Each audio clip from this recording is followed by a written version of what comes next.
kami dari kelompok 1 dengan anggota Ahmad Muhtarom, Dina Fitria, Fadilatul Rizkia, Hananta, dan Humaira Agustin.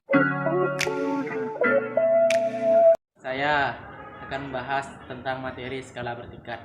Nah, skala bertingkat itu biasanya digunakan oleh guru yang berisi sebuah pernyataan dan diikuti oleh kolom-kolom yang misalnya kolomnya itu diisi dengan setuju, tidak setuju, ragu-ragu, sangat tidak setuju. Nah, selanjutnya itu kuesioner. Kuesioner itu sejumlah pertanyaan yang dibuat oleh guru untuk siswa untuk mendapatkan informasi dan mengumpulkannya menjadi satu. Di sini saya akan menjelaskan beberapa dari non-tes, yaitu wawancara dan daftar cocok. Daftar cocok sendiri itu berbagai rangkaian pernyataan yang isinya singkat, di mana responden itu yang mengevaluasi dan mencocokkan yang diberi tanda silang di berbagai tanda yang sudah disediakan. Contohnya seperti ini. Di sini ada 6 pernyataan. Yang pertama, melihat pemandangan indah. Yang kedua, olahraga tiap hari, melihat film, belajar menari, tulisan bagus, dan berkunjung ke kawan.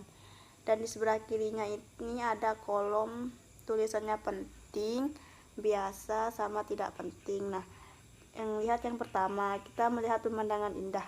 Menurut kita ini dianggap penting, biasa, atau tidak penting. Nah, yang kita taruh di penting, sedang kita contreng di kolom penting, sedangkan di biasa dan tidak penting tidak usah dikasih. Yang kedua, wawancara.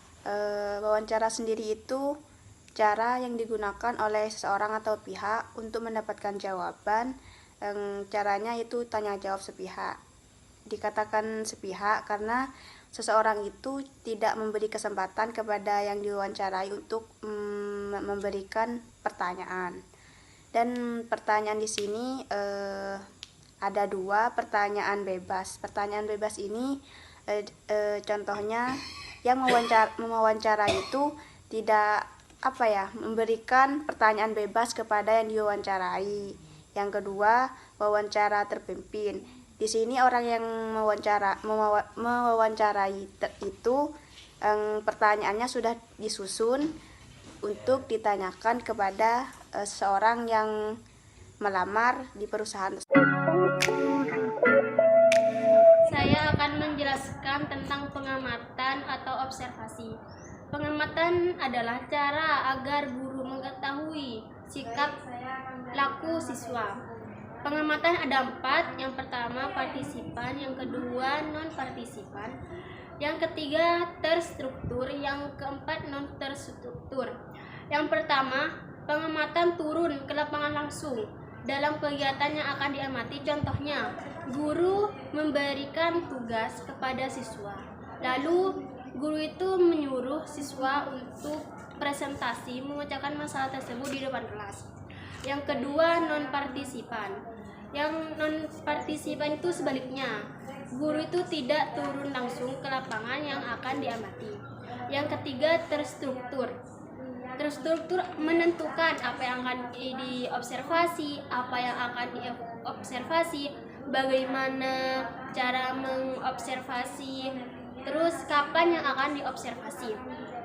Yang keempat, tidak terstruktur. Sebaliknya juga, tidak terstruktur itu maksudnya tidak beraturan, tidak ditentukan apa yang akan diamati. Selanjutnya yaitu riwayat hidup. Riwayat hidup adalah gambaran keadaan seseorang dalam masa kehidupannya, tentang kebiasaan dan sikap laku seseorang di kesehariannya. Contohnya, seperti kita timbal balik ke guru atau ke teman kelas kita. Baik, di sini saya akan melanjutkan tentang teks diagnostik. adalah teks sebelum pelaksanaan pembelajaran untuk mengetahui kekuatan, kelemahan, pengetahuan, dan keterampilan peserta didiknya. Untuk mengetahui kesulitan siswa sehingga menjadi panduan guru dalam memberi bantuan dan bimbingan serta perencanaan pembelajaran yang efektif dan dapat disarankan dalam meningkatkan kemampuan siswanya sesuai level. Contohnya seperti pertanyaan-pertanyaan yang akan diberikan oleh guru dan akan dijawab oleh siswanya. Seperti itu. Baik, selanjutnya yaitu tes formatif untuk memperbaiki proses pembelajaran, bukan hanya untuk menentukan tingkat kemampuan siswa. Selain itu, penilaian formatif berketujuan untuk memperoleh informasi mengenai kekuatan dan kelemahan pembelajaran yang telah dilakukan untuk menggunakan informasi tersebut. Nah, untuk memperbaiki atau mengubah motivasi tersebut, pembelajaran agar lebih efektif dan dapat meningkatkan kepotensian siswa.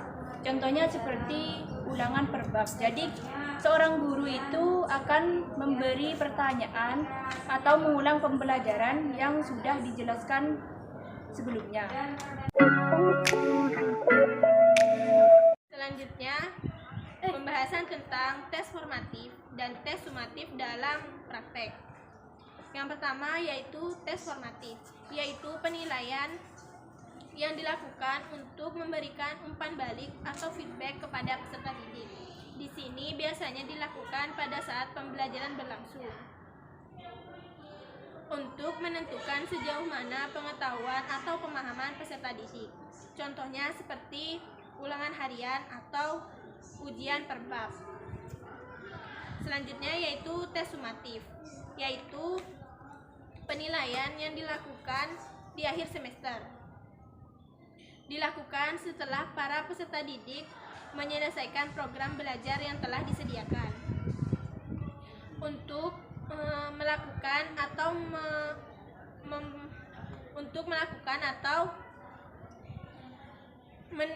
melanjutkan kepada jenjang yang lebih tinggi.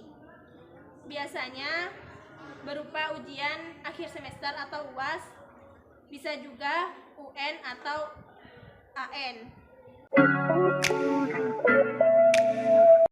Selanjutnya yaitu perbandingan antara tes diagnostik, tes formatif, dan tes sumatif. Di sini tes diagnostik yaitu tes yang dilakukan untuk menentukan secara tepat dan mengetahui kesulitan yang dihadapi oleh peserta didik dalam satu mata pelajaran tertentu. Biasanya guru memberikan pertanyaan-pertanyaan kepada peserta didik. Yang kedua, tes formatif, yaitu tes yang dilakukan setelah selesai satu pokok pembahasan untuk mengetahui sejauh mana pemahaman dari peserta didik. Biasanya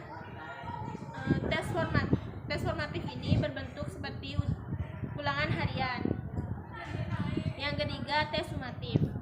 Di sini tes sumatif yaitu tes yang diberikan setelah sekumpulan satuan program pembelajaran diselesaikan oleh peserta didik. Dikenal atau lebih dikenal dengan ujian umum. Contohnya seperti ujian akhir semester atau UN, seperti itu.